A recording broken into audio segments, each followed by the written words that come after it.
Robert spent 4 nights in a hospital bed. He had a care team, a specialist, round-the-clock monitoring. And when he left, Medicare refused to pay a single dollar of his $22,000 rehab bill because of one word on his paperwork that nobody said out loud. If you're over 65, that same word could already be on your file the next time you check into a hospital. In my work with adults over 60, I keep seeing the same pattern. Good people losing their savings not because of bad doctors, but because of a system quietly built around those doctors. In the next few minutes, I'll walk you through the 5 hospital traps seniors fall into every single day and give you 5 exact sentences, word for word, that legally protect you from every one of them. Write them down and you'll be better protected than 9 out of 10 people walking into a hospital tomorrow. And trap number 1, the one that got Robert, is the one almost nobody sees. Let's start with the trap that surprises people the most. Imagine you do everything right. You pick your hospital carefully. You call your Medicare Advantage plan. You confirm the hospital is in network. You feel good about it. Then 3 weeks after your procedure, an envelope shows up. A bill for $1,400 from a doctor whose name you've never seen in your life. Here's the part nobody explains at intake. The hospital being in-network does not mean every doctor inside it is.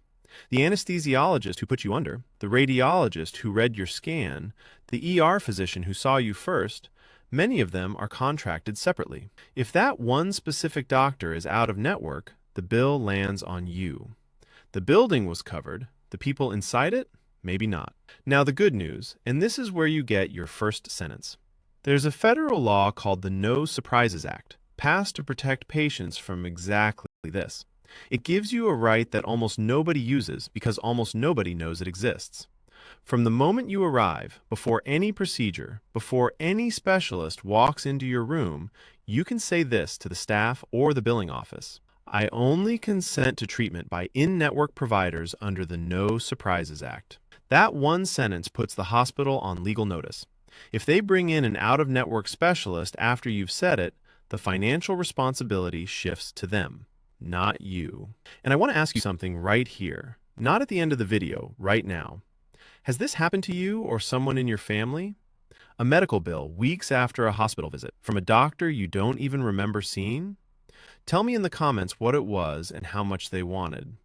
I read those, and your story might be the thing that helps someone else finally understand what hit them. A $1,400 surprise is painful, but it's small change compared to what's ahead, and it still isn't the trap that got Robert. Trap number 4 doesn't involve paperwork at all. It involves a doctor, a rushed conversation, and you at your most vulnerable. Hospitals are businesses. Insurance companies pressure them to free up beds as fast as possible. And on the ground, that pressure sounds like 6 innocent words. You're doing well enough to go home. A doctor says it, so you nod, get dressed, go. 3 days later, you fall getting out of the shower. Or the wound isn't healing. Or you're back in the emergency room, which costs 5 times more than the extra hospital days would have. Here's what almost no one tells Medicare patients. You have a legal right to appeal a discharge you believe is premature. It's called an expedited appeal, and it goes through your local quality improvement organization, a QIO. You can find yours at medicare.gov. And here's the powerful part. Once you file that appeal, the hospital cannot legally discharge you while the review is in process. You are protected. The sentence is simple. I don't feel medically ready for discharge, and I'm requesting an expedited appeal through the QIO. Carol, 72, a retired schoolteacher from Dayton, Ohio. Hip replacement. On day 2, a physical therapist did a short evaluation, and by that afternoon, her doctor was suggesting she go home the next morning. Her daughter had seen a video like this one. She asked one question. Can we speak with the case manager about a QIO appeal? And the tone in that room changed instantly. The discharge was delayed. Carol got 2 more days and finished her physical therapy baseline. Later, she told her daughter, I would have fallen the first night. I know I would have. One question. That's all it took. Keep that in mind, because with trap number 1, Robert never got the chance to ask his. Trap number 3 starts before you ever leave home. Every hospital runs its own internal pharmacy, and that pharmacy works off something called a formulary, an approved list of medications they stock. Here's the problem. The blood pressure medication, the heart medication, the thyroid medication that your doctor spent months calibrating for you may not be on that list. So the hospital substitutes a different brand, a different generic, sometimes without clearly telling you, and sometimes without clearly telling your own doctor. For adults over 60, a sudden medication switch is not a small thing. The cardiovascular system reacts to these changes. Dizziness, blood pressure swings, irregular rhythm. And on top of the health risk, hospital pharmacies charge premium rates for those substitutes. You pay more for something that may be wrong for you. The defense takes 5 minutes tonight. Write down every medication you take, exact brand, exact dose, exact timing. Keep the list in your wallet and in your phone. And on admission, hand it to the doctor and say, "Do not substitute or change any of my maintenance medications without a clinical review and my written consent." Now the responsibility sits where it belongs, on the clinical team, to flag any change to you before it happens, not after. We're halfway, and if you stayed this far, do not stop here, because the next trap financially blindsides more seniors than anything else on this list except one. And the cruelest part? Most people sign away their protection from it within the first 10 minutes of walking into the building, scared, in pain, with a nurse waiting for the clipboard.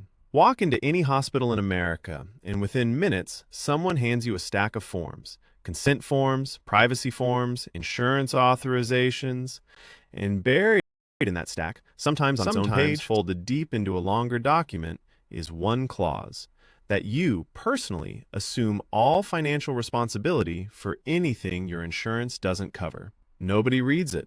You're worried, you're hurting, someone is waiting, so you sign. And that signature can give the hospital the right to skip insurance negotiations entirely and bill you directly at full inflated list prices for anything Medicare or your plan doesn't fully cover. It's called balance billing. Charges your insurer would have negotiated down to a fraction, except you just sign that protection away. So here's what you do instead. And yes, this is completely legal. You sign the form, but right next to your signature, in pen, in front of the intake person, write one line, signing only for authorized insurance benefits, not accepting personal financial liability for uncovered balance billing. You're not refusing to sign, you're documenting your intent. And that one handwritten line can be the difference between a negotiated bill and a devastating one. If anyone in your life is over 60 with a procedure coming up, a spouse, a sibling, a parent, pause right here, screenshot that sentence, and send it to them. 10 seconds. They will thank you. And now, the word that cost Robert $22,000. The word is observation. 3 out of every 10 Medicare patients admitted to a hospital are placed under what's called observation status. That's CMS data, hundreds of thousands of seniors every year. Under observation status, you are technically an outpatient, even while you're lying in a hospital bed, even with a care team, even with hospital meals and round-the-clock monitoring. On paper, you were never really admitted. Why does that word destroy retirements? Because Medicare Part A, the part that pays for rehab and skilled nursing care after a hospital stay, only kicks in after a formal inpatient admission of at least 3 consecutive days. Observation status counts toward that requirement exactly 0, not 1 hour of it.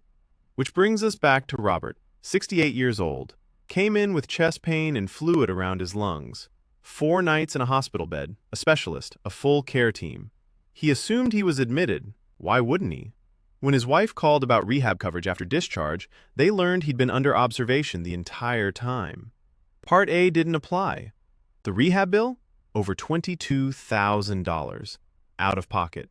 His words, "Nobody said it to me once. Not once. If someone had just told me, I would have asked them to change it." So here's what Robert was never told, and what you now know. The moment you or a family member lands in a hospital bed, ask the attending physician or case manager directly, "Am I admitted as an inpatient or am I under observation status?"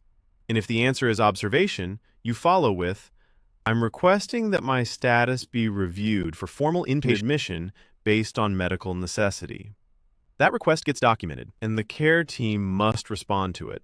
In many cases, when a patient or family explicitly asks, the status gets reviewed and changed. One more layer of protection.